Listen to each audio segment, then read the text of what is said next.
Sportscall. Oh, what a dunk! Call in now at 887-3401-LOCAL or 1-888-9-TIGER-9 toll free. Struck him out! And now, coming to you live from the loveliest village on the plains, Sportscall. Hello again, everyone, and good Tuesday afternoon. Welcome into the latest edition of Sportscall. I am Andy Graham alongside Randy Lee, and we'll be with you for the next 2 hours, taking your phone calls and discussing everything relevant in the world of sports. Be sure to give us a call, 1-888-9-TIGER-9 toll-free, or locally at 334-887-3401 on the AO Tourism Hotline. Let us know what's on your mind this afternoon. If you got anything specifically you'd like to talk about, or if you have any comments about any of the things that we do talk about, by all means, give us a call. You can also check us out on our Facebook page. You can send us a tweet at SportsCall AU. But we appreciate you joining us today, dialing us in on 93.9 The Tiger, or on via the internet at sportscallauburn.com. Again, we appreciate you joining us today. A lot to get to on today's show, but first things first, Sportscall is brought to you by Home Place Mortgage. Home Place Mortgage of Auburn and Lake Martin, the region's best mortgage professionals and rates for all new home or refinancing mortgage services. Come to the right place. Home Place Mortgage of Auburn and Lake Martin. Be sure to check them out at their website, homeplacemtg.com. Again, a lot to talk about on today's show. Got a great show planned for you guys. A couple of great guests coming up at 4:30 and 5:30. But fall camp, I guess, technically has come to a close at Auburn. Still a lot to do. They'll still have a lot to tend up, fix the little things from the second scrimmage that they had this weekend. Then they'll start turning their attention to Louisville before long. But, my goodness, we're about 2.5 weeks away now, or a little more than, I guess, 2.5 weeks away from that game. So it is approaching very, very quickly. Alabama looks like they're still looking for a quarterback. No movement being made in their first scrimmage that happened this weekend. I think Luke called in, and we were talking about that last week and how important, he kind of felt like it was a time for Jacob Coker to make a move, and if he didn't, maybe his chances were running out. Now we find out he's got a little foot injury. He's on the sideline, so it makes you wonder if there's going to be some movement in that quarterback situation. Auburn and Alabama both receive a 5-star basketball commitment within a couple of days of each other. We'll talk about those as we move forward. That's an incredibly big deal. Just not really something that I think I've ever talked about as basketball recruiting during football season in August. But Jameis Winston and Marcus Mariota made their NFL debuts the other night in the preseason game. It could have gone better for both of them probably. Their numbers, I guess Mariota's numbers weren't terrible, but neither one of them looked very good, but that's to be expected. They're rookies. Arkansas running back Jonathan Jones out for the season. Devastating blow to Arkansas. They do have a pretty doggone good running back there as well in Alex Collins, but Jonathan Williams expected to be one of the best running backs in the SEC. With a foot injury, he's out for the regular season, it looks like. No union will be happening in college football at Northwestern, at least for now. That says the National Labor Relations Board. They deemed that to not really get involved, not take jurisdiction, so that movement has failed there at Northwestern. An odd thing, the players voted, and that vote was sealed, and now it's never going to be counted. Because, I wonder, and at the time, it came out in the play, a lot of the players were against it. I'm not even sure the vote would have passed. You need a simple majority, but it'll be interesting. But I mean, we'll never know, I guess. Surely somebody will find out one way or the other. But two great guests today. Brian Matthews will join us at 4:30. And Sacred Heart High School head coach Jonathan Carroll, the head coach of Mustafa Heron, Auburn's latest and newest commitment there for the basketball program, and Bruce Pearl. He will join us at 5:30, so you certainly don't want to miss that. Andy, I think we have to start with basketball. It's crazy to say that, but here in the state of Alabama, when you pick up a 5-star like Auburn did, and vice versa, look, if Alabama does the same as I'm confident Bruce Pearl's going to do, it's going to help us both. I think both of us need to be. It's like football. It's better when we're both strong, like we are in football right now. And it's amazing to see what Avery Johnson and Bruce Pearl are pulling off, because it's not only these two. There are a number of other big-time recruits that they're in on and strongly in on, Andy, and I don't even know where to begin. I mean, it's a crazy idea that we're talking about basketball during football, but I sure like it. I was talking to a friend of mine this weekend, and we were just talking about basketball in general, and I said, there's a 5-star recruit in Auburn this weekend. Now, he won't sign with us, but just the fact that we got him on campus, and for an unofficial visit. I mean, it wasn't even an official visit. He paid his way to come down from Connecticut. And I said, that's a great sign that we're moving forward. And then the next day, I read he is committed to Auburn. He says that, I got a vibe from Auburn that I didn't get anywhere else I went. He went to Alabama, he went to Marquette, he went to some other places. It just stunning. He's one of the top 20 players in the country is what we're talking about. This guy is 6'5", 200 pounds, one of the more physical guys, can play guard, can play the small forward, can defend. He is a program changer, and he's not signed, but that's when you like that early signing period, early November 11th, I think it is. So maybe we can, it sounds good. We'll talk to his coach this afternoon, but like you said, I mean, I wouldn't. It's not something we're normally talking about, but maybe this is something we're going to have to get used to. 888-9-Tiger-9-334-8877-3401. Love to hear from you out there throughout the program today. Andy, I was over in Montgomery. We had the AHSA Media Days in Montgomery as football season will kick off this week. Seems like it's earlier and earlier every year, but they're actually calling this week Week 0. You've got 11 weeks to play 10. This week can count, or it can be a jamboree, or you can play an inter-squad game, whatever you choose. But if you do play this week and you count the game, then you have to take a game off throughout the season somewhere. So what all does that mean? It means Friday night we've got a well of a football game here in the state of Alabama. Madison Academy, who Auburn's got a commitment from their star running back, Malik Miller, who, by the way, I met today. Wonderful kid. I didn't expect anything different coming out of that high school from up in the Madison area. But to meet him and to see how well-spoken he is and just how kind he is, it really went a long way. And it always does when you meet these kids, because some don't. And it's not the kids' fault. They don't always have to be gracious to the media. Some kids just aren't that way. But I'd like to pass that along that he was. But they will be taking on Leeds. And if you know anything about high school football here in this state, those two teams played on national television on ESPN last year to kick off the high school season. Leeds won that game. Is the only loss for Madison Academy. Kerryon Johnson had a huge game that night, over 200 yards rushing. But Leeds does pull the victory. They'll count this game. This is a game that will count. So we'll be over with AHSA Radio Network to call that game Friday night, and really looking forward to it. But Andy, the athletes, Ben Davis was there. His Gordo team will be taking on Glencoe, who's coached by Lee Osment, who was a standout linebacker for Alabama in the 80s, I think early 90s. Glencoe has got a humongous team. I had to get a picture today they reminded me of Opelika High School last year. They were all 6'3", 6'4". I'm like, what in the world is in the chicken these days, guys? And so they're huge. And then the nightcap will be Carver taking on Bob Jones and Lindell Wilson, the linebacker. So it's those recruitniks. I wouldn't consider myself one of the top, but if you love recruiting, Montgomery's going to be a great place to be this Friday and Saturday night. Absolutely. It's hard. It's shocking to me. High school football is going to get underway this Friday night. And like I said, I mean, some of them are just jamborees, but, a lot of them are counting this game of Benjamin Russell. They will count that one, right? Is it BC Rain? Are they coming to Benjamin Russell, to Alex City? Yeah, BC Rain will be in Benjamin Russell this Friday. It's like you said. I mean, why not? We just start it in July next year. I mean, why wait? But like you say, and you mentioned Ben Davis, a guy that has been to Auburn, has really talked about Auburn being one of the top schools. He is an Alabama legacy, and I think he's one of those that you're going to hear, him say he really likes Auburn, and Auburn's in it to the end, but he's going to end up at Alabama. Well, let me tell you, most kids, when they walk through the door, you go, who is he? And you don't know him until you see him and you meet some of them. He's one you want off the bus first, buddy. He looks the part. Lindell Wilson does too, but Ben Davis really does. He was, I don't know what they list him.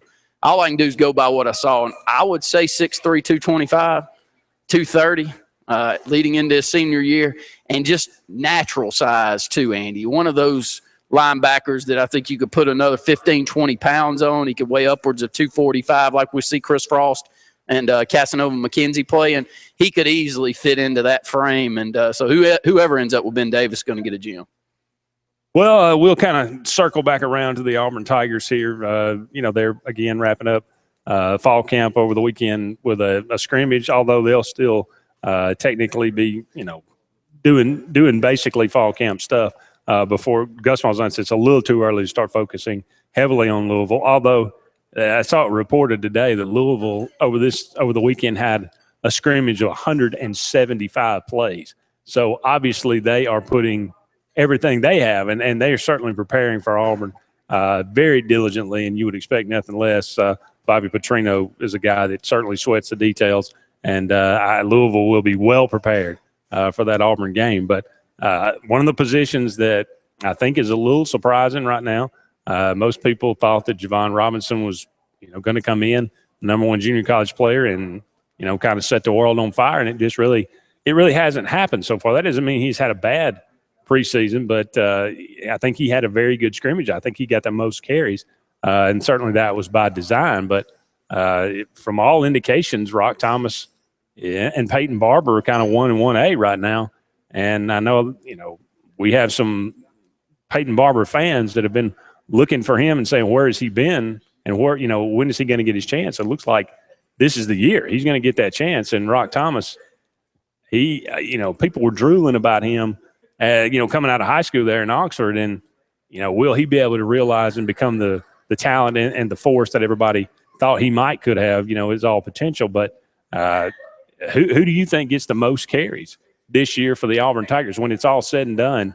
And there's, hopefully 15 games in the books.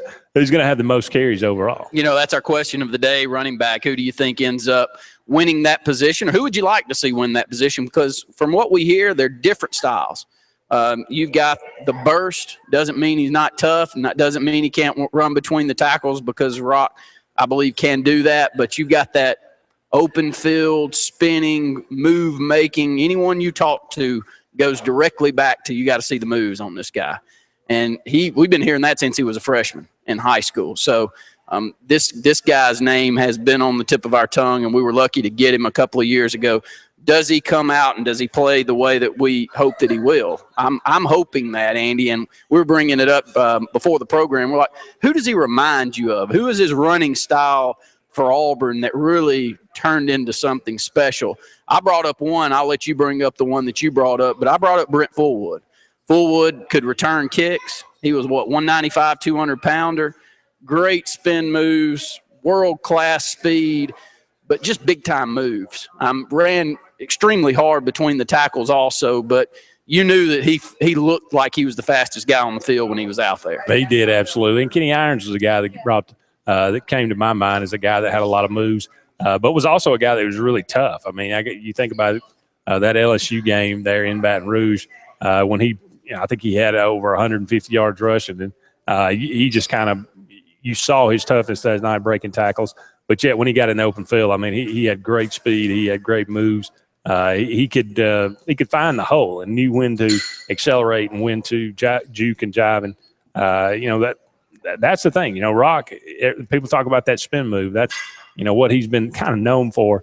To be honest, to this point, it's kind of been a negative. They went, well, let's take that away from him a little bit and see if he can run a little bit more straight line. But you don't want to stymie his creativity too much. No, you don't. And Javon Robinson, look, when it's a JUCO guy and you've had all of this talk leading into him, because he's on campus at Auburn for a couple of weeks before he ends up heading out a few years ago, and all of the talk was around him at that time. But so many JUCO running backs get that same little flavor.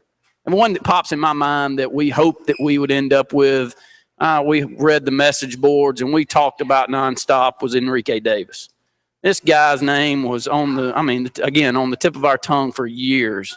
and he ends up at Ole Miss, and he has some little splashes, but he never really comes. Now, I don't know. I haven't watched Javon enough to give an assessment on what I think he's going to do, but I hope that he's more of the Rudy Johnson style that comes out from the JUCO ranks and a lot of talk and a lot of buzz leading in, and then that first game against Wyoming, you're like, wow, he is all that we expected. So that's the beauty of a new season, though. You really don't know what to expect going into week 1. When it's all said and done, who has the most carries for the Auburn Tigers in 2015? We'd love to get your opinion. 1-888-9-TIGER-9 toll-free, locally at 334-887-3401 on the Auburn Opelika Tourism Hotline. Up against our first break here, but don't go anywhere. Just getting started on the Tuesday Sports Call. We'll be back right after this.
Welcome back, everyone, to Sports Call on this Tuesday afternoon. Andy and Randy here with you until 6 o'clock.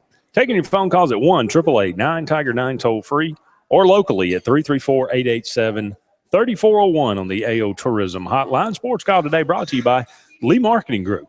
From logo design and branding to ad placement, LMG can handle it all. For ease of time, cutting edge, results-driven marketing campaigns, think Lee Marketing Group, your comprehensive marketing solution. Check them out at leemarketing.net. Our question of the day, what running back do you think has the most carries for the Auburn Tigers in 2015? It looks like Rock Thomas, Peyton Barber are kind of leading the pack right now, but I don't have any doubt that Javon Robinson will get his chances to impress, as well as Kerryon Johnson, to be quite honest.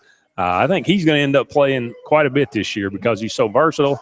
He brings so much to the table. But, we were talking during the break about guys, and Malzahn can do it.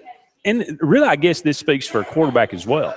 He can win with a guy that can throw the ball. He can win with a guy that can run the ball. He can win with a guy that can do both. I mean, he kind of molds his offense, and it's pretty much the same with running back as well. Trey Mason leads the SEC in rushing. He's I don't know. We were talking about, I don't even know how to classify Trey Mason. He's a home run bruiser. But you also have a guy that's more of a tough, that's not a threat really to break an 80-yard run like a Cameron Artis-Payne.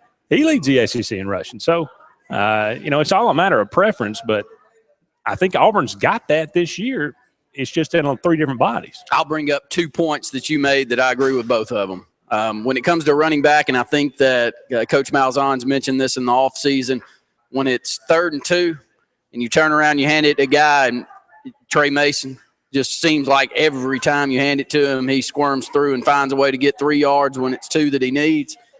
That is so important. And, that's an innate ability about a running back sometimes. Can they find a hole when there's not one there? So that's one we'll bring up that I think is so important by whoever wins it. And you like the home run. You would love to see the next home run guy end up at Auburn, and it does feel like it's been a little while. I mean, we've had the scat back. We've had the Ontario McCaleb and the Corey Grants that can take it the distance, of course. But the every down back, unless you put Trey in that, I can't really remember the true last one like we had with Bo and Brent Fullwood, who it was just bye-bye. You give up. I mean, 70, 80-yard runs, if you lose anything going on in the backfield, they're gone. So maybe Rock brings that to the table. I hope he does. I mean, Kenny Irons had some breakaway ability. Obviously, Carnell had some breakaway ability. But, yeah, I mean, like you said, and I'll preface this by saying I don't think we'll really truly know about any of the three of these guys till we see them, get some major carries and some live action. I really haven't seen Peyton Barber play. I watched him take one carry in a spring game and get hurt. And, he had, I think, 10 carries maybe last year during the season in mop-up duty. Now, what has he really got as a running back? I don't know how fast he is. They say that he's kind of, does everything well. It's just maybe he doesn't do everything great. He's not the most powerful guy, but he's powerful enough. He's not the fastest guy, but he's fast enough. He's the best combination of them all. But, Javon Robinson, he's that guy that if it's 3rd and 2, you give it to him, he's going to get it. And Rock Thomas is a guy that he gives you the home run threat. So, will we know? Maybe Rock Thomas is a guy that can do that as well, and he gives you the home run. We'll have to wait and see. I'd like to know, if somebody's got an opinion about who they would like to see, who they think gives us the best opportunity to have a prolific running game back there in the backfield. Does one guy excite you more than another? 888-9-TIGER-9, 334-887-3401. I'll tell you what I like is there's options. And I think that there's top-of-the-shelf options also. I don't think that if you look at any of these guys and I were to tell you that one went for 1,500 yards at the end of the year, you would go, okay, I get it. Yeah, no kidding. He's in Gus Malzahn offense, and he's got some talent. He went for 1,500 yards. So we haven't always had that luxury, I will say, at the running back position over the years. But I sure feel that way right now. Even though we're running back you always have your little down cycles. But when you can point back there and Kerryon Johnson is a is fourth on the totem pole potentially. Now, it doesn't mean he doesn't end up getting a lot of the carries towards the end of the year, because I think he's that type of back. But it's beautiful to have options in. Absolutely, and that's one. Depth is a thing that a lot of people don't talk about, but and vision is one thing that I think separates a lot of running backs, and that's again something I'm not sure you can truly simulate in practice. I guess you can in the scrimmages, but I don't know if you saw it, but I think it was on. I don't know if I saw it on ESPN or Saturday Down South, but they were talking about Trent Richardson, and there was a play, as he's playing for the Raiders, and they were inside the 10-yard line, and they gave it to him, and this enormous hole opened up on the left side, and he basically ignored it and ran to the right into the line of scrimmage, and for about a 1-yard gain or a half-yard loss, or I'm not sure, and they were just talking about and that's one of the reasons I guess maybe he's not been able to translate into the pro level. He just doesn't have the best vision, and I think Trey was that kind of guy. He was able to see that hole, if it was there for a split second and he was through it. That kind of thing can separate guys, and if you've got three guys that are on pretty much the same level, they get into a game when it's real and the things are on the line, and you're just basically reacting to it. That can be a big difference. 888-9 Tiger 9 334-887-3401.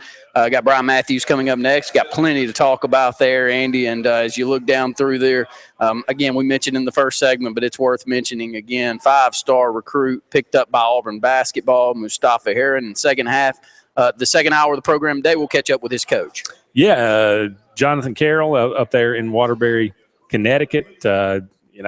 Just get him to talk a little bit about. Obviously, he's seen this guy for a while now, and give us a little rundown about him as a player, him as a student, him as his kid, his personality. So, if you can't, if a head coach at your high school doesn't know that stuff, I don't think anybody does. So he can certainly give us some great information there. Looking forward to that. That at 5:30 this afternoon.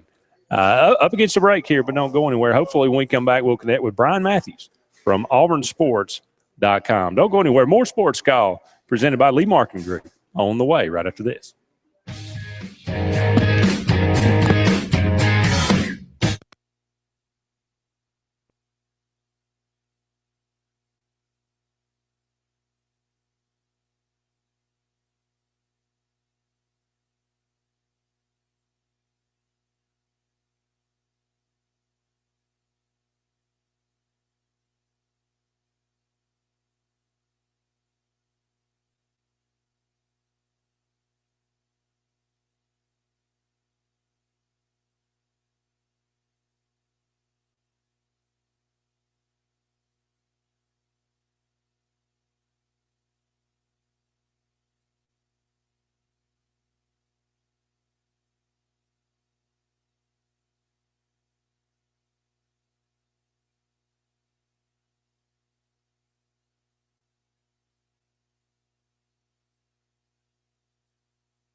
Russell Dewitt Center and Building Supply, locally owned and operated with over 30 years of experience, is very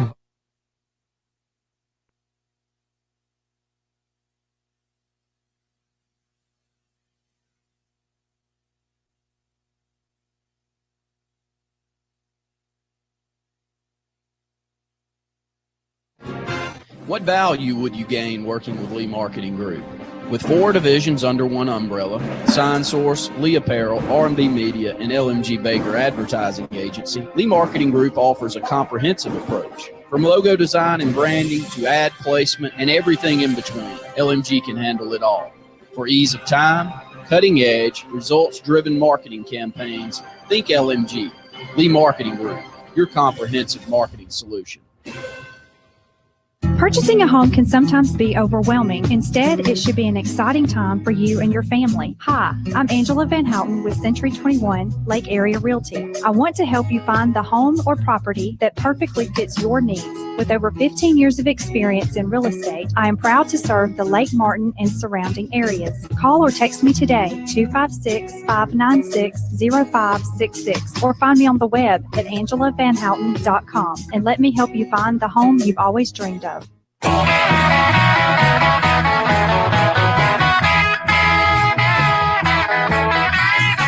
me that you got everything you want and your bird can sing, but you don't. Welcome back, everyone, to Sports Call on this Tuesday afternoon. Andy Graham here with you for another hour and a half, taking your phone calls at 1-888-9-TIGER-9 toll free or locally at 334-887-3401 on the AO Tourism Hotline. We'll pick up your phone calls in the next segment, but right now we're going to go to the AO Tourism Hotline and welcome in our good friend Brian Matthews from auburnsports.com. Brian, how's your week going? Oh, it's going great, man. Good to be with you guys. We appreciate you joining us. I guess technically the fall camp is over for the Auburn Tigers, but certainly they'll still be working on some little things, kind of touch up some things that they noticed during the scrimmage. Gus Malzahn said it's still too early to start focusing totally on Louisville. When do you think that will take place? I think that'll start happening by the end of this week. They'll start putting in the game plan and start working on specific things. I still think they've got some, a couple of position battles to work out and still work on themselves, to fine-tune things as they get ready for the opener September 5th. Well, Auburn came into fall camp with a lot of questions, some concerns even, secondary depth, who would emerge to take the running back position. It's really depth in linebacker, defensive line, all these certain things. Like I said, trying to replace Remington Award winner at center. In these couple of weeks here, what do you think we've learned so far? Have we answered the questions that we were asking? I think just about. I think we have a pretty good idea who the starters are and who the two deep is.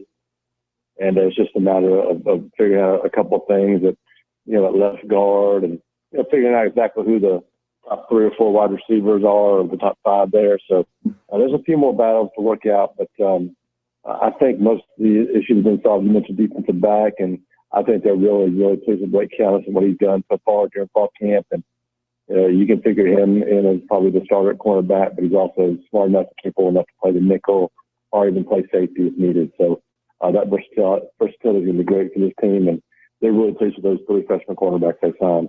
Really 4 now if you count Jamel Bean. So those guys, well, Jamel won't play, but the other 3 are going to play. I think you'll see Carlton and probably Denton on the field the earliest of those freshmen, but I think all 3 will play. Well, injuries, certainly striking Arkansas and Tennessee with major injuries. I guess it appears that Auburn has avoided that so far. Certainly a little banged up here and there. Duke Williams returns and leaves the scrimmage early. Is he still on crutches? Do you know? I haven't seen him since, I guess, the scrimmage Saturday, but we were told it was just a minor ankle sprain. It's pretty normal these days to put a boot on just about any ankle term at all, regardless of how severe it is. So we'll get a better idea today whether or not he practiced. We speak to Coach Malzahn here in about an hour, but it sounded like from what we heard Saturday that it was not a big deal. You mentioned some position battles still up in the air. One of those being at center. Austin Golson kind of had a little bit of tweak himself, but I think he's fine from what I understand. But is it the fact that he has missed a couple of practices, or is it the fact that Xavier Dampier has improved his level of play that we don't really know how that position battle has come out yet? Yeah, I think Xavier has had a good fall camp. I think they're really pleased with him. I do think Austin Golson's the clear man to beat there at center. I think he's had a good terrific spring. Has had a good fall camp until the injury set him back a little bit. But as long as he's healthy, I'd be surprised if he's not the starting center. I think left guard's a little bit closer. Devontae Danzy and Alex Kozan sort of going back at it. Kozan was a starter in 2013. Danzy started 7 or 8 games last year. So that's a pretty tight race, and we may not know the starter there until closer to the kickoff. H-back is a position that Auburn really thrived in 2013. It made an enormous difference. Everybody kind of gave Jay Prosh a lot of credit for Auburn being as prolific as they were in the running game. Scott Fountain said some pretty kind of, I guess, surprising things to me, at least, the other day, that he felt like this position was maybe the strongest it's ever been since he's been at Auburn.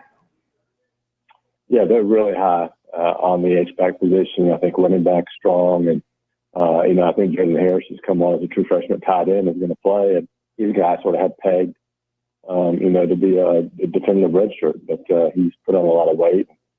He's been one of the biggest surprises of camp so far. But at H-back, I think they really feel great about Cameron Petway and Taylor Cox. I think Cameron will probably be the starter there.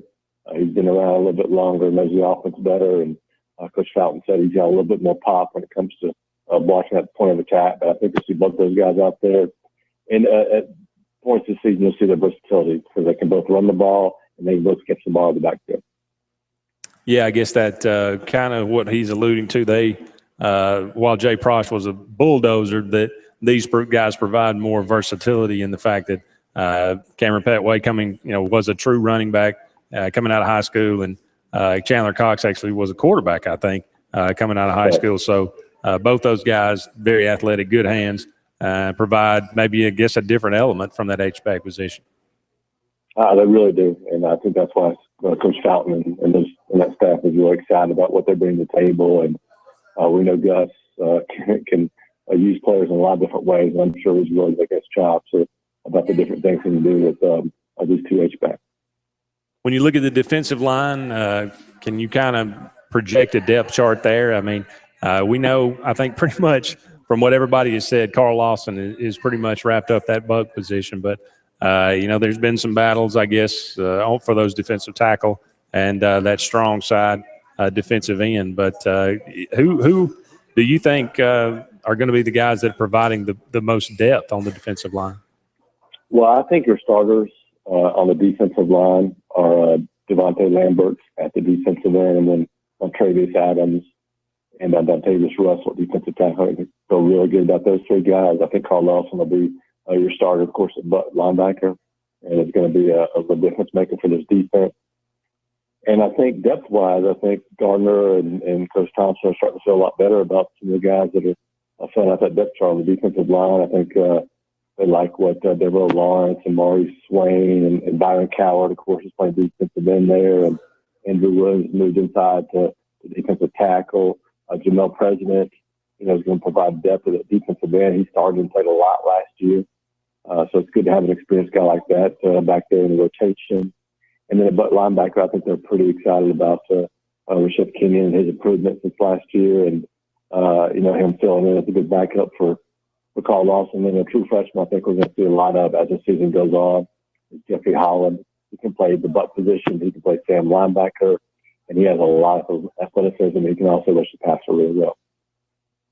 Well, switching gears here, Brian, Auburn, we talked about this, I guess it was last week. I just kind of half-heartedly mentioned, Auburn, we don't ever talk about basketball recruiting in August, but Auburn was going to have a 5-star visiting this weekend. And, I thought that was a great thing on paper, and then lo and behold, this weekend, he commits to Auburn. And Just talk about Mustafa Heron a little bit. Yeah, and it surprised me too. I mean, this is the highest ranked prospect to ever commit to Auburn since I was kind of started ranking prospects. So that tells you the job that this program staff have done. And then, of course, it's from Connecticut. It's not like he's from Montgomery or Columbus or somewhere close by. So this is a terrific recruiting job by Coach Pearl and his staff. Heron just brings, he's a big 6'5", physical shooting guard, a lot of athleticism, has improved his, his shooting. And I think that the big thing with him was how well he connected, with Chuck Person and how Chuck Person had a plan for him. So just a huge pickup. Auburn's 2015 class, which have all now started school. That includes Daniel Purefoy, started Monday. I think that was a big upgrade in talent, and now it looks like this 2006 class is going to be another upgrade in talent. Well, bringing in a guy like this, that first huge recruit for Bruce Pearl, I guess recruiting is pretty much universal, but basketball guys, I wonder to think the same way about football guys in that they see a high-profile guy commit to a school and they say, I want to go and be a part of that. With so small of a roster, I wonder if guys look at a school and say, I want to go and be the star. Kentucky rules out that argument, but anyway. Yeah, I actually think it's more so with basketball. I think getting a guy like Heron really helps Auburn because, in basketball recruiting, all these top prospects know each other. They play against each other since they were very young in these summer AAU tournaments, these national tournaments. So they either play on these AAU teams together or they play against them. So they have these relationships. They know, these guys and they play against them. So I think Auburn getting a guy like Mustafa Heron, I think definitely helps him with other top prospects from around the country. So I think it's a great boost. And you look at some of the 2017 prospects I was involved with, some of those guys are homegrown, like Austin Wiley. Auburn has really set itself up well for a terrific 16 class and then even better in 17. Yeah, you mentioned Austin Wiley. I believe he's supposed to be visiting this weekend, isn't he? He is, and he won't be the only top prospect visiting this weekend. We'll get it like a league camp, I think, this Saturday. So we'll be finding coverage of, but we're expecting some more guys to come in too. Any news on the football recruiting front, or is that kind of all died down right now? It's slowed down a little bit, but I believe Marlon Davidson is going to have his decision here before the start of the season. Like he said, September 4th. So that's big, I think, for Auburn. I think Auburn's in great shape there. But I think most of the guys that we're going to decide before the start of their season have done that. There could be some surprises that come in, but you'll filter in a couple of commitments here and there during the season. But I think most of the action now is going to move to after the season into December and January.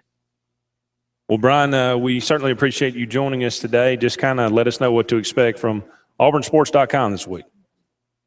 Well, we had a couple of updates today, and we'll be talking to Gus Malzahn and players tonight. We'll have more updates today, and we'll try to bring you more information on the visitors coming in this weekend. There'll be football visitors coming in addition to the basketball visitors, and, of course, continue to follow two-a-days and practices very closely.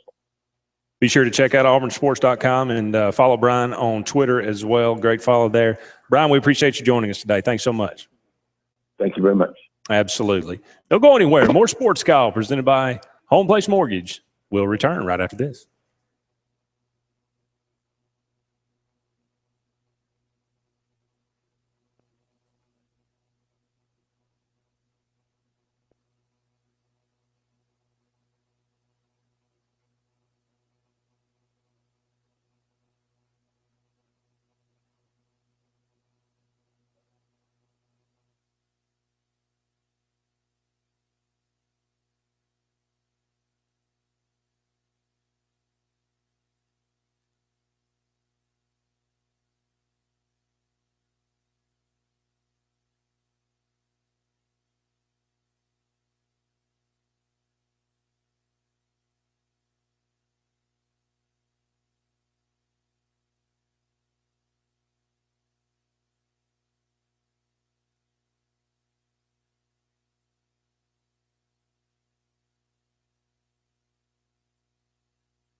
lifestyle of well-being. When you need to refresh, revitalize, and replenish, it's always Resource Natural Spring Water.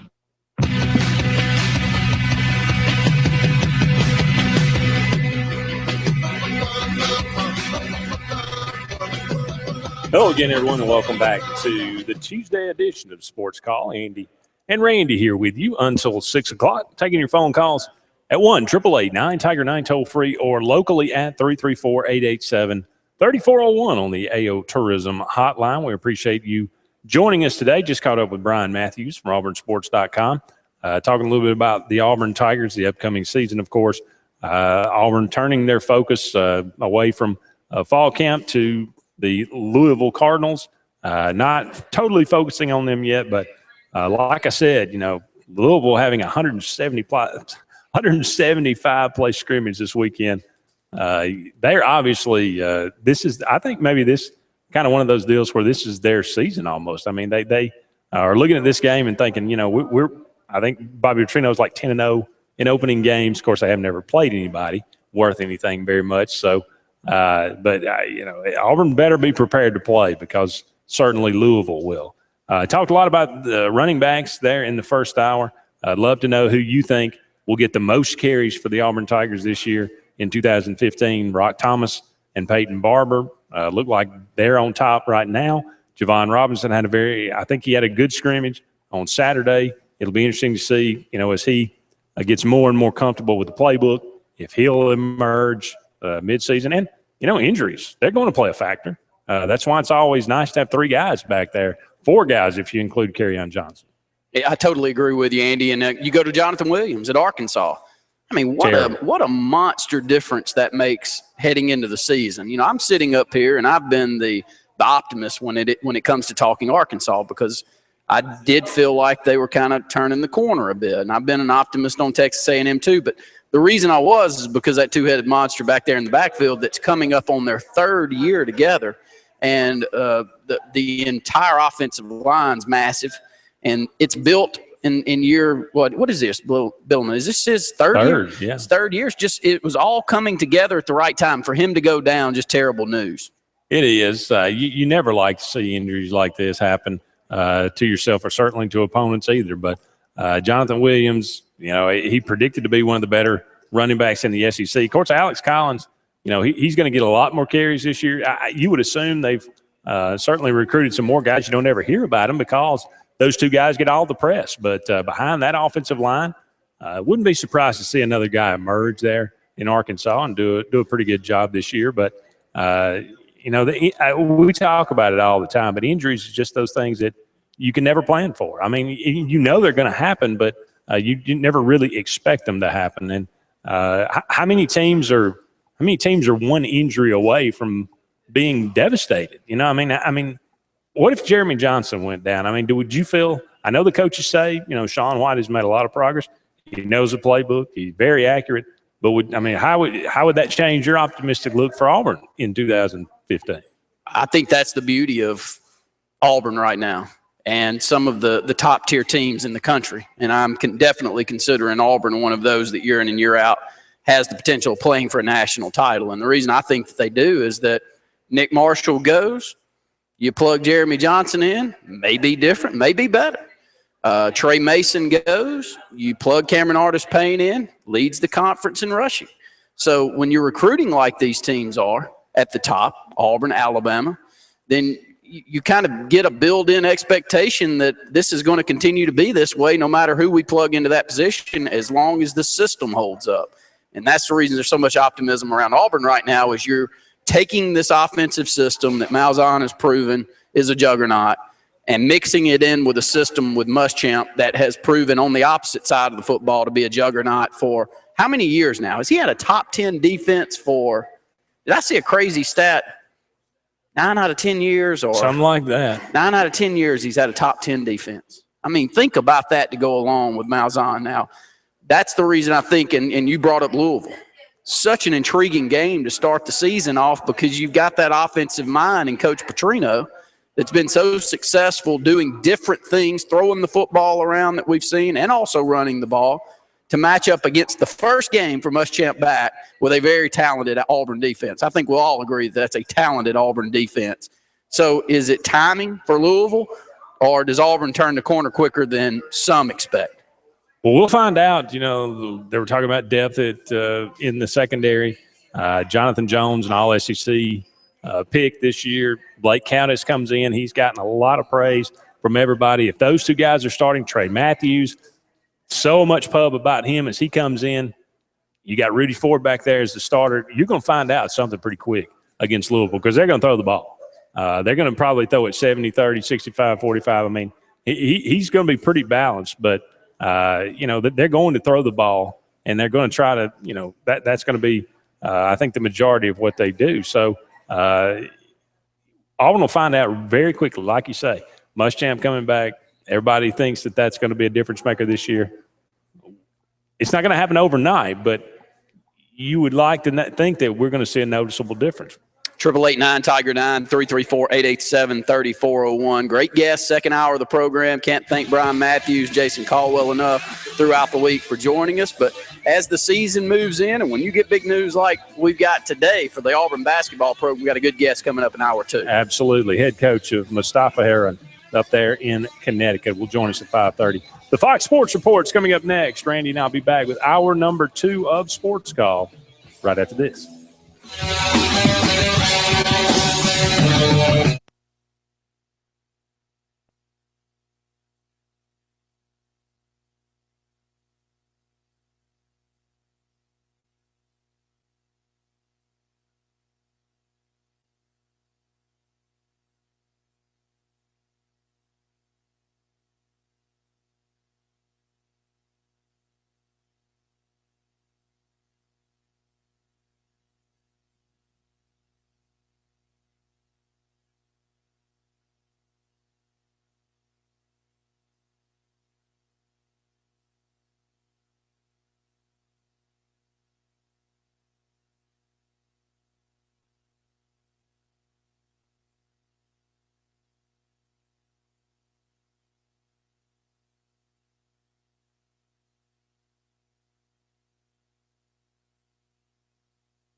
to buckle your seatbelts because it's going to be a show to watch.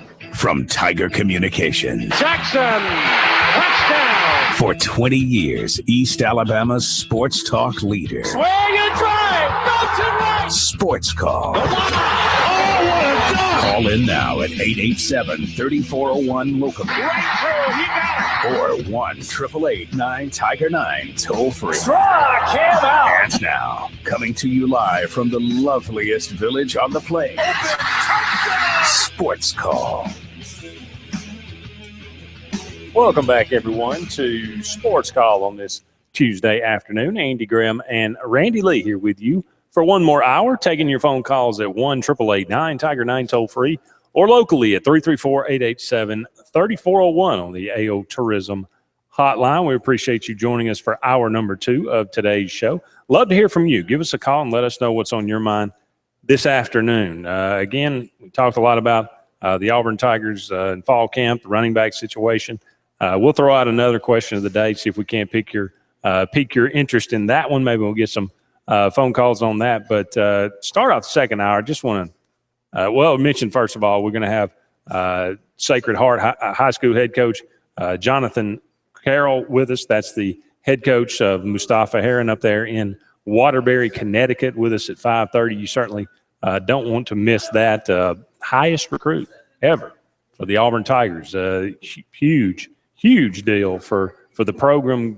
Bruce Pearl just doing some unprecedented things here with this program. But Jason Day wins the PGA Championship, 20 under, something it's never happened. It's the lowest score ever in a major championship, ever. And Jordan Spieth finishes second, 17 under. I don't know. A lot of people out there probably don't like golf, but I think a lot of people out there do enjoy golf. And there is so much young talent right now on tour, and there's so much competition between them. I think this could be – it kind of reminds me – I'm not old enough to remember the heyday, but, when Tiger was at his best, he dominated the field. You had Phil Mickelson out there that, would win a couple here or there, but there was never really any major competition. Guys would fall away and crumble, just the sight of Tiger in that red shirt on a Sunday. But nowadays, these guys, it reminds me of what I've heard about. You have Jack Nicklaus, you had Arnold Palmer, you had Tom Watson, you had Johnny Miller, you had Lee Trevino. You had all these guys together. Gary Player. Winning different, this guy would win this week, this guy would win that week. And the competition and the level of play was so good. And this kind of reminds me of that. You got so many good players right now. And what a good guy, Jason Day. And you could tell how much it meant to him there. I don't know if you got a chance to watch it, but it was I thoroughly enjoyed it. I got a chance to watch it, and just about every major, I find a chance to watch it. And I think I'm one of many. And I'm not, I play some golf, but I'm not one that knocks it around 2 or 3 times a week. I'm not obsessed with golf. I'm not going to watch the Bridgestone Open, but I'm going to watch the majors. And I think that they're going to continue to get ratings when it comes to those majors. I think golf has got to find a way to separate itself, especially in the media, from everyday talk of if Tiger Woods is not relevant in the sport, then the sport's not relevant. Come on. If that's the case, then I feel sorry for all these other guys that are wonderful players. They're throwing numbers around that are amazing. They're hitting the ball further than ever to go along with Tiger. Watch Bubba Watson. He's hitting the ball upwards of 400 yards off the tee, driving par 4s. It's unreal. Jason Day had a 385-yard drive. Jordan Spieth is a player. He easily was a player of the year this year. I think he had the second player to him, which I believe was Jason Day, was 24 strokes in the 4 majors, separating his overall score with what Jason Day did. Dustin Johnson couldn't get over the hump, but he's right there in the mix of things. Duffner had an amazing year last year. He kind of falls this year. So Jordan Spieth, he'd be the first to tell you. I think that's the reason people like Spieth so much. At least that's the reason So I'll love to hear from you. If you're cheering for one of these young golfers, who are you cheering for? But he talks about his receding hairline. Talks about his nervous wreck playing golf. Golf makes him nervous. The more that people talk about like a human, the more I cheer for them, because watching them play is not human to me, Andy. It is, and I get it. It kind of bores me a little bit to hear people talk about, golf is not as interesting without Tiger Woods. Well, he's irrelevant right now. You can't even make a cut, so he's not even in the picture. So if you feel that way, then you probably want a golf fan in the first place, and you don't want you're not going to watch it. Well, fine, don't watch it. I don't think anybody's going to cry because you don't watch it. So I'm kind of, that argument has run its course, and I'm pretty kind of sick of it now. So if you're not watching it, you're missing out on what could be the beginning of a phenomenal era in professional golf with all these great young players. And you don't think that level's high right now without Tiger Woods? Jordan Spieth just broke his record that he had in 2000 as far as low number in all four majors combined, which people think 2000 may have been one of the best season or the best season ever by a golfer. Jordan Spieth just did one better or two better strokes. Unbelievable. Let's go to the phone line. Shadow, you're on Sports Call. Yeah, thank you for taking the call. I wanted to ask y'all about a basketball recruit. I saw the article the other day, and it mentioned, I think his name is Wiley. Austin Wiley? Yeah. Is Vicky Orr his mother? Yes, sir, it is. And Aubrey Wiley's his daddy. Well, he's rated as a 5-star, right? He is. Do you think her chances are pretty good? I would hope they are. I mean, if we can't get if there is such a thing as a legacy Auburn basketball recruit, he's it. His mother and father both played. His mother was a star, obviously, at Auburn. And, he's going to have his chances. I know he's going to be one of the most highly recruited guys out there. But this is that great opportunity, and I've said this for a year now. If we can't get a guy like him, I don't know. It doesn't bode well. Well, you was talking about golf and people preparing to see a great game of golf. Do we not need to get prepared to see Auburn basketball go places it's never been? I'd be prepared for it. And when you ask about Wiley, I couldn't pick anybody else in the country I'd want recruiting him than the one that we've got in Bruce Pearl. So yes, Shadow, I'm preparing myself. I'm thrilled with the direction. Well, I tell you what, I cannot believe. Well, I guess I can believe. I've been poor mouthing this basketball team so long, and gotten into that habit. It's like it's been hard for me to believe, but based on what I'm seeing, based on what I saw last year, I tell you what, and the softball, I don't know. It looks like we might be highly competitive in everything we're starting to do, and I want to thank Jay for that. And I'm very excited. Do y'all think Jeremy Johnson will go pro after this year? Can I speak? Yes. I would hope that he doesn't, but I hope that he plays well enough that he has that option, and I expect him to play well enough that he has the option. To me, he's looked like a pro since he was in high school. He has just got arm talent that's hard to coach. Well, I'm looking forward to it, and I appreciate y'all taking my call. Thank you. Thank you, Shadow. Jeremy Johnson seems like the kind of guy that will come back. No matter what happens this year, he just seems like a guy that, if he's going to be, the number one quarterback taken, obviously he'll go. But he just seems like that guy that has got it figured out. He understands, what's going on. And if Auburn wins an SEC and national championship, you bid him adieu. You say, there's nothing left to do. But if God forbid we come up a little short, I would bet he'd come back.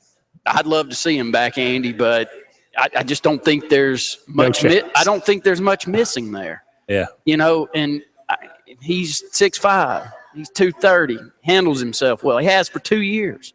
Now, we haven't seen him out there in an every down back, so I don't need the Bammer to call in that's out there listening and saying and second-guessing what we're saying. I'm saying that arm talent-wise, he's a pro.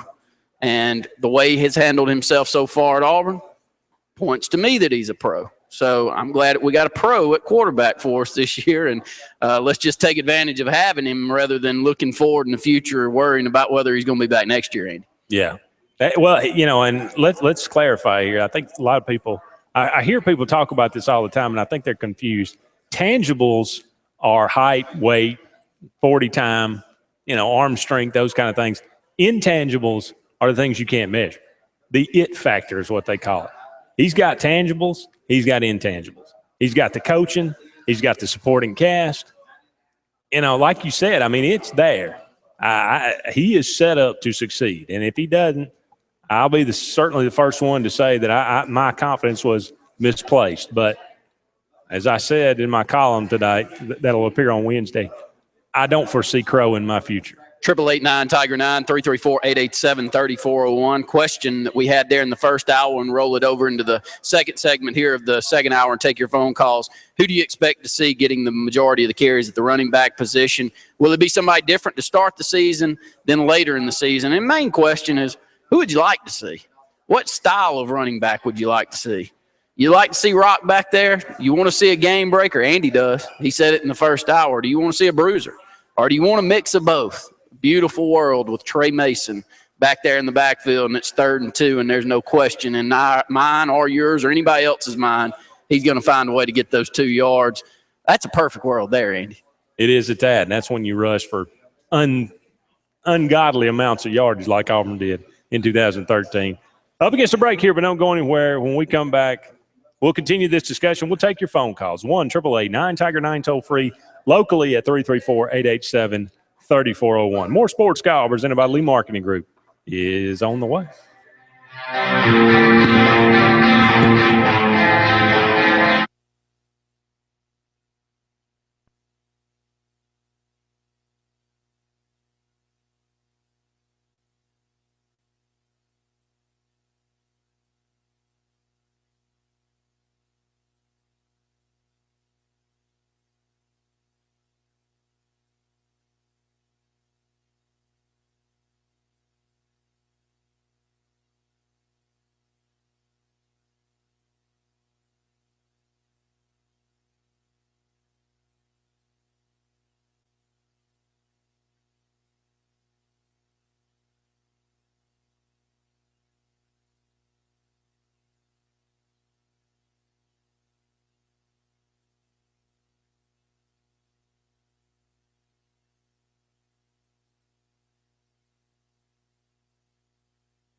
Hello, everyone,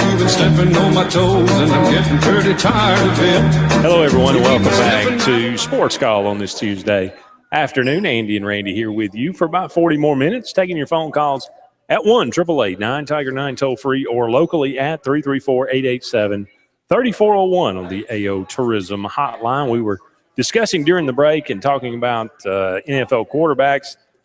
The price for an NFL quarterback has skyrocketed, it seems, over the last couple of years. Aaron Rodgers, 2 years ago, signs an enormous deal, gets $22 million a year. But now you're seeing the repercussions of that, whereas all these other guys are getting extensions. Cam Newton, $20 million a year. Now Phillip Rivers signs a deal. He's going to get $65 million guaranteed. He makes about $20.76 million a year. Russell Wilson, of course, he was 21.9, just short of Aaron Rodgers' deal. Now Eli Manning, it comes out he's, they want to give him an extension before the season starts, and it NFL Network is reporting that Eli says he wants to be the highest paid player in the NFL. Well, number one, Eli Manning's not the best quarterback in the NFL. Not even close to me. Phillip Rivers is not close. I mean, they're both good, but here's the rub with Eli. He's got 2 rings, so he's got at least hardware where you can kind of see his point. But, it's crazy. Here's what I said to you in between the break. That's the reason you need an agent. And the agent, did he say it? I don't know, but his agent may have told him to say it. And you hear it on the coaching side. We get all these coaches thrown under the bus because they play the game. And it's a business. The guys that are giving him $22 million a year to these quarterbacks, they're making more money than they know what to do with. How many times have we talked about your boy Sterling cashing in his $2 billion when he had what kind of investment with the Clippers to begin with? A couple $100 million? Couple $100 million that he cashes in $2 billion on. So it's hard for me to sit up here. I'm not going to throw the players and I'm not going to throw the agents under the bus, Andy. I think that I kind of almost applaud them that they can get that. And not only that, I applaud their talent.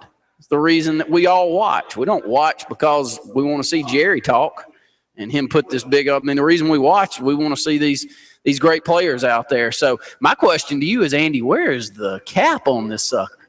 I mean, if you really – Andrew Luck's coming up next year. Just say Andrew Luck's agent says – he can't do this, by the way, because of the collective bargaining agreement. But just say he says, I want 150 guaranteed. You're going to turn him down? I brought this up on coaching last year. What if Nick Saban went to Alabama and said, Texas offered me 10, give me 10.5, I'll stay. You think there's any chance in the world that Alabama doesn't pony up that next $3 million? Absolutely not. So the leverage is held by these quarterbacks and these great coaches out there, Andy. It is. I mean, $30 million is just around the corner. Somebody will get it. It may be Andrew. It may be Luck. Probably not. He'll get 25 probably. And, I mean, he'll get whatever the market is. If Eli gets 23 a year, which is absurd to me. But what do you think? I mean, well, it's not a question you can answer. What are these guys worth? But I don't know. What's a pro quarterback worth? An amazing amount of money. There's not 32 of them good on the planet. Oh no. I mean, would you consider, no question, going into next year, there's still a starting quarterback in the league? 20? Maybe 20? Maybe 15? So half of the 32 that are starting this year, without a doubt, you go in. If he's not hurt, he's starting next year. I think that's what you say. He's a definite starting quarterback. They don't make these humans. Now, we can all sit out here and be upset, but they're special. Special, brings some special issues they have to deal with. Of those special guys, though, do you think Eli needs to be at the top? I think Eli's won his 2, and that gives him his fight. And Eli's, for the Giants, he puts up huge numbers. He turns the football over, but I think he threw it around pretty good last year, didn't he? And I'd have to look at his numbers, Andy, but many games, and he had some big-time receivers out last year. Let's see what he does this year. I see him on a lot of commercials, so he brings a ton of value. He brings a ton of credibility when you can't turn TV on and not see Peyton and Eli talking on a commercial together. What's that worth to the Giants in the grand scheme of things? I mean, to me, it's worth a lot marketing-wise, worth a lot of money. I'm sure that it is. It's all beyond me, though. That's for sure. Going from veterans to demanding unseemly amounts of money to two rookies, Jameis Winston and Marcus Mariota, make their debut. Jameis Winston, 9 of 19 for 131 yards, a pick. He fumbled a couple of snaps. Really looked pretty discombobulated for most of the first half that he played. Marcus Mariota, his numbers are a little better. He was 7 of 8, I think, throwing the football, but I think his first 2 possessions resulted in touchdowns for the other team. He fumbled one that was run in. I think he threw an interception that was run back basically for close to a touchdown. 7 of 8 for 94 yards and a pick. So, when you look at these two guys, they're always going to be compared because they came out of college together, and they were compared. Which one would you take first? Marcus Mariota with the Titans, now Jameis Winston with the Tampa Bay Buccaneers. Who do you think has the best chance to succeed here? I didn't watch Mariota, so I can't give an opinion. I've seen him play in college, but it's hard to watch an Oregon football game and decide how good their quarterback is. You can see some talent, but it's tough. I did watch Jameis, and I thought he did some pretty good things, Andy. I thought he moved around well in the pocket. He rushed for a touchdown. He looked thinner than he looked last year to me. He looked like he needed to lose 10, 15 pounds last year. I don't know if he lost it, but to me, he looked like he was in a little bit better shape. So there was some positives for me. Now, he's, throwing the football, he's got an odd delivery. Even in high school, I said, I go watch Jeremy play, and I go watch Jameis play, and good Lord blessed us to watch both of them play a whole lot in high school. And Jameis had that it factor. He always did. But Jeremy, when I watch his arm talent, no comparison. Jameis got a hitch in his arm, and it's a little bit longer to get rid of the football. He's got perfect size, and, again, he's got that it factor. So, Andy, I think that's going to be the biggest question. But to me, it was a positive that he can move around a bit. Doesn't throw all that well on the run, but he can move around somewhat, which I think he's going to need this year. Who do you think has a better season this year when it's all said and done? Better record-wise? That's tough. I'm going to go with – neither one of them is a good team. I'm going to go with the Titans. I think their offensive line's a little better. I think Tampa is going to roll out 3 rookies starting on the offensive line. They actually just picked up a right tackle, so I think it's 2 rookies starting on the offensive line. So he's no Nick Marshall running around back there. It doesn't matter how good he is. He's going to get caught. So, to me, I would go with the Titans at year 1. Well, we're going to go ahead and take a break here, but don't be sure to come back when we return. We'll be joined by Jonathan Carroll, high school head coach of Mustafa Heron. When we come back, more Sports Call right after this.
to Sports Call on this Tuesday afternoon. Andy Graham here with you for about 30 more minutes, taking your phone calls at 1-888-9-TIGER-9 toll-free or locally at 334-887-3401. We'll pick up your phone calls in the last segment of today's show. But right now we want to go to the AO Tourism Hotline and welcome in a very special guest, Jonathan Carroll, the head basketball coach at Sacred Heart High School there in Waterbury, Connecticut. Coach Carroll, we really appreciate you taking some time for us this afternoon.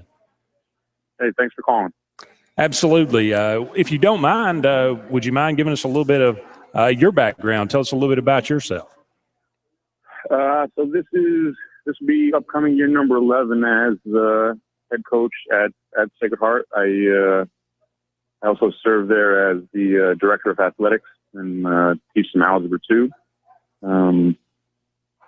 That's me in a nutshell.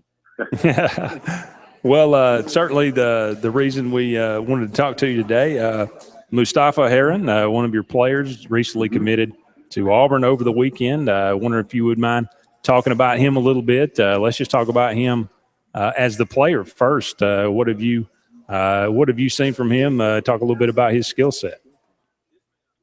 You know, we've seen him since he was, in the 8th grade and very highly touted. The exciting thing about him is how he's kind of developed physically. He's gone from, 6'3" and 185 pounds to now 6'4.5", 6'5", and 210. Very explosive player, very cerebral player. Really takes the ball to the basket very well. Finishes with contact. And an underrated defender for all the good things he does on the offensive end. I don't think he gets nearly enough credit for the impact he has on the defensive side of the ball. Well, how do you guys utilize him in his size and speed? What position does he do? What position does he play, and what all does he do for your team? We've been fortunate enough this season to have a whole bunch of very, very, very good players. So we were able to kind of run a system where we got up and down, and there wasn't a primary ball handler or a primary shooter. We just went and played. So that kind of gave Staff the opportunity to have the ball in his hands and make decisions as a point or kind of be a point forward. Occasionally, I get to isolate him on the block. So it was really kind of an all-round system where everybody got to do a little bit of everything.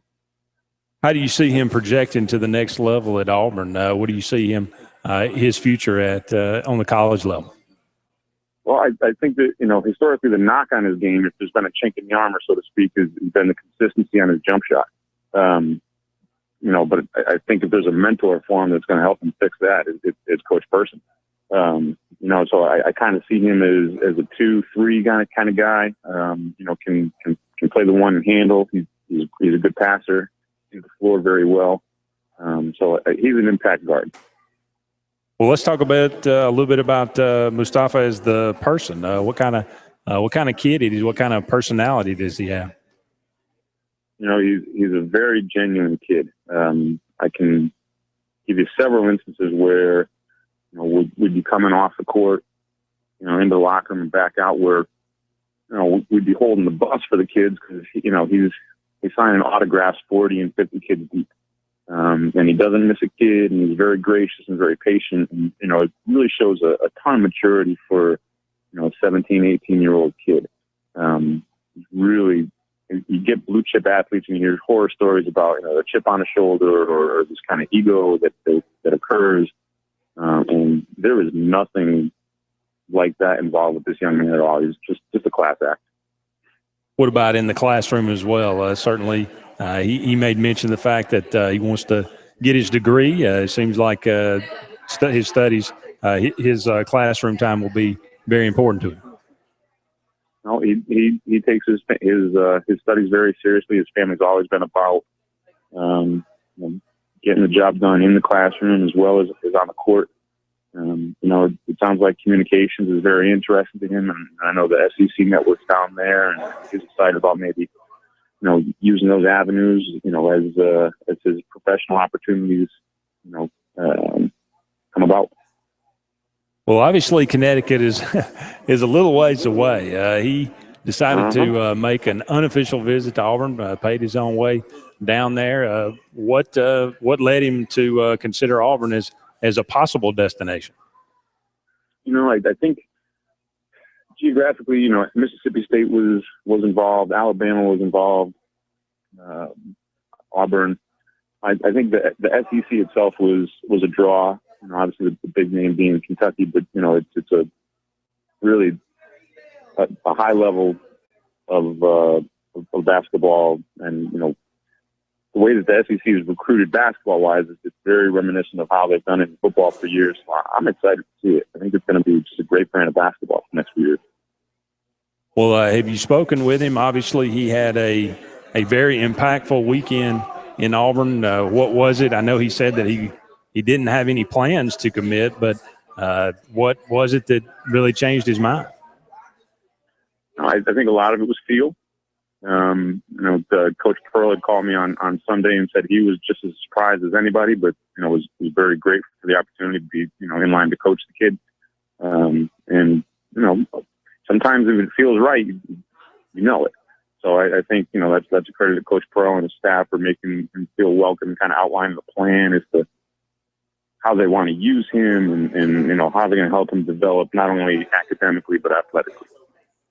Certainly, you mentioned Coach Pearl. Obviously, he in his second year at Auburn, doing things there at Auburn that we haven't seen in quite some time, maybe since the playing days of Chuck Person. But can you talk about a little bit of your dealings with Coach Pearl and just a little bit about his influence in this decision? His reputation precedes himself. I mean, he just seems like a guy who loves the college atmosphere. I was able to coach against one of his recruits at Tennessee, and Tobias Harris. And we joke with Mustafa all the time that he's the second best lefty that I've ever coached against, with Tobias being the first. So hopefully by the end of the year we can switch this. But obviously Coach Pearl's experience is second to none, and I think it's a great step for Mustafa. You also referenced Chuck Person.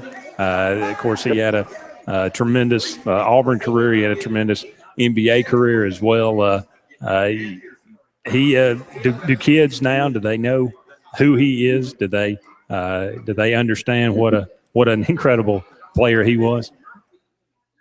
I think that's kind of the funny part about this, the recruiting process is, our kids see some of the head coaches and the assistants walk in the gym, and they don't really have a feel for, like who an Avery Johnson was, or, guy from Quinnipiac just got locally the Southern Connecticut job is Scott Burrell. They know the names, but not really sure of, their personal exploits. But, you get a sharpshooter like Chuck Person. I think that's, that catches eyes. That's a good opportunity for Mustafa and the rest of the guys at Auburn to learn under. Well, you mentioned a lot of his strengths. You mentioned some of his weaknesses. That intermediate shooting, that consistency, is that something that you guys have considered to be a project for this year to try to improve that? He's got the green light. I think I don't really get upset when kids take good shots. Letting them know that the first shot isn't necessarily the best one. So just working with that basketball IQ and making sure that they can differentiate between the two. And as many shots as you can get up in practice, it's really about repetition, making sure you're doing it the right way. So it's, obviously I'm personally not going to make Mustafa Heron a better athlete, but, if we can help him in the basketball IQ aspect and help him, understand what kind of speed he's going to be dealing with at the next level, then he'll be ready. Well, I believe you guys have won back-to-back state championships. Is that right? That's correct, yes. What's the season looking like this year? Well, we had a breakup dinner last night and said goodbye to two of our seniors. One will be at Northwest Florida State College there in Niceville, Florida, and another will be locally here at Western Connecticut. But we've got kids coming back ready to fill holes. We're bringing back some talented kids, so hopefully we can make it 3. That'd be nice. Well, Jonathan Carroll, head coach and athletic director at Sacred Heart High School in Waterbury, Connecticut, we really appreciate you joining us today. Wish you certainly the best of luck this season, and look forward to Mustafa Heron being a difference maker for the Auburn Tigers. Thank you so much, okay? Hey, thanks for reaching out, guys. Absolutely. Don't go anywhere. More Sportscall presented by Lee Marketing Group right after this.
Welcome back, everyone, to the final segment of the Tuesday Sports Call. Andy and Scott here with you to close things out, we have brought in the closer to take care of the last segment of today's show. Scott, good to see you here.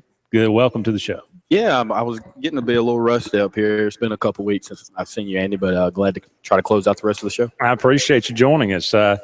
Just one story, we talked about earlier, but we didn't really focus on it. I think I mentioned it, but Robert Griffin III, he says that he believes he is the best, not only the best quarterback on the team, but the best quarterback in the NFL. And, of course, a lot of people took – look at that and say, the guy's insane. I mean, he's obviously delusional, but, he says that. And on one hand, I look at it and I say, doesn't every NFL quarterback have to feel that way to some degree?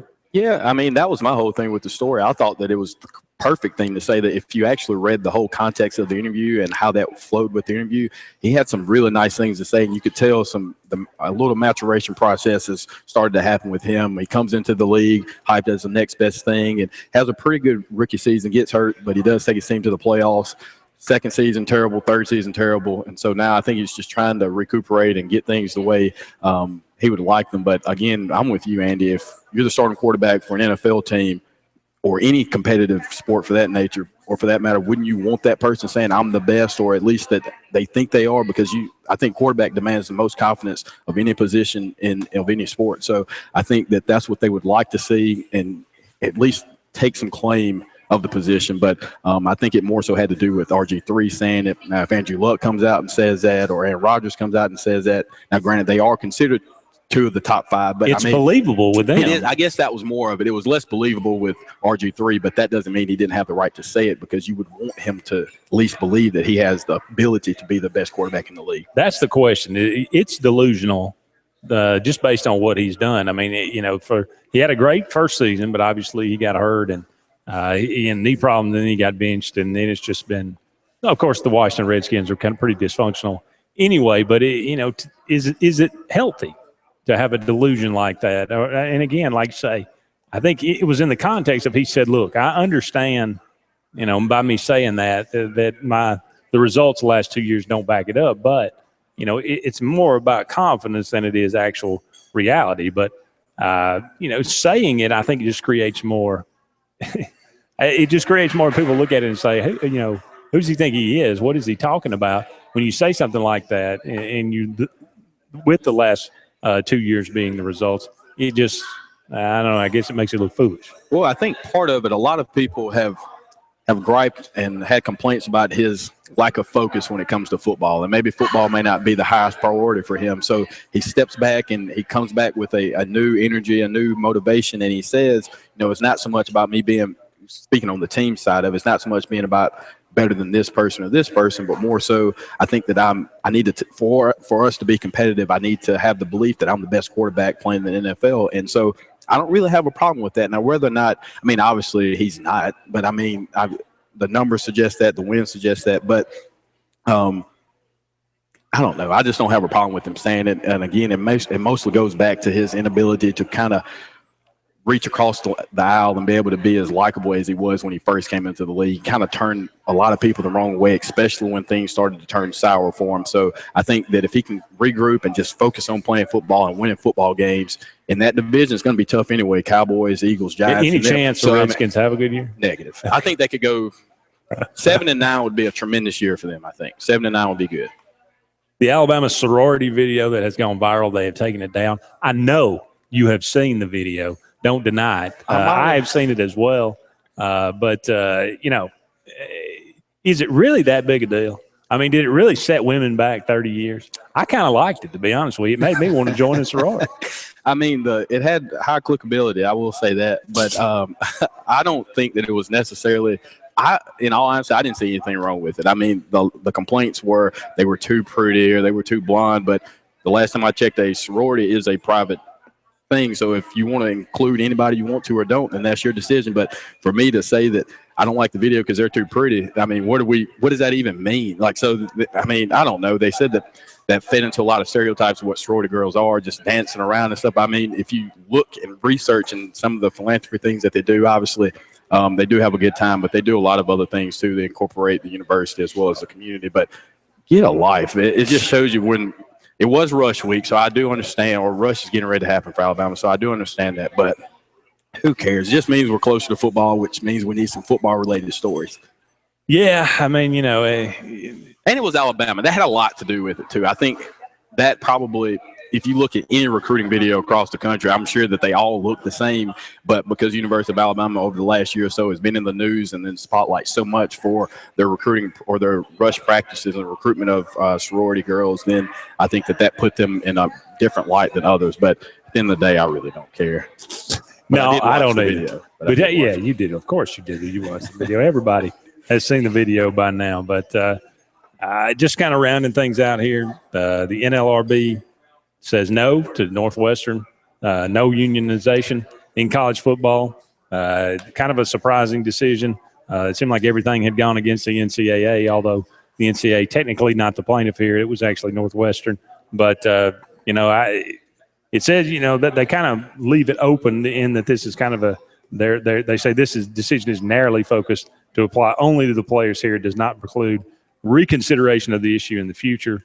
But so you had to believe sooner or later common sense was going to prevail and just say this is not going to work in college football. Yeah, and it's not. And I think it was a brave move on their part, and they didn't have anything to lose because the worst case they was just going to say, no, you just got to go back to whatever you're doing before. But I'm under the impression that now that this precedent has been set, at some point, the Power 5 conferences will figure out some governing body to be able to make things right with the players per se. And I'm not going to say a union necessarily, but they'll figure out something, I think, going down the line. But I think this sets a precedent for later that you won't see it as long as the NCAA is constructed the way it is now.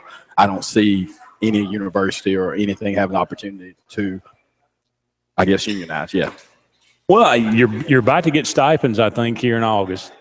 So, you've got great health care while you're still, now after you leave as an athlete there, under scholarship, we can talk about that. That might need to be, that might need to get better. But, no limitations on food. Now, again, I go back.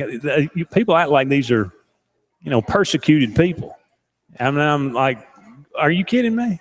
Well, it's kind of like the guy at the office who does a lot of work but doesn't necessarily get a lot of pay. And so but somebody else is reaping the benefit. No, I'm just, but I'm just saying somebody else is reaping the benefit of their hard work. So regardless like you people on this show with me. Well, man. I do all the work. Y'all reap all the benefits. That is definitely the case, and I appreciate the hard work. But that's kind of how I've looked at it from a business standpoint. And so when you're a student athlete and you're a premier student athlete, then you may want to be able to receive different benefits than somebody else. But, again, it is amateur sports, and so under those rules, and you have to abide by them. Well, they say that, the NLRB doesn't have any jurisdiction over public universities, and that's the majority of what we're talking about here. They would only be able to, have jurisdiction over private universities, and that's a very small percentage of what we're talking about. So, again, I think when they looked at the big picture, they said, this is going to cause more problems than it actually helps. But I doubt this issue is done, so we'll certainly probably see it again.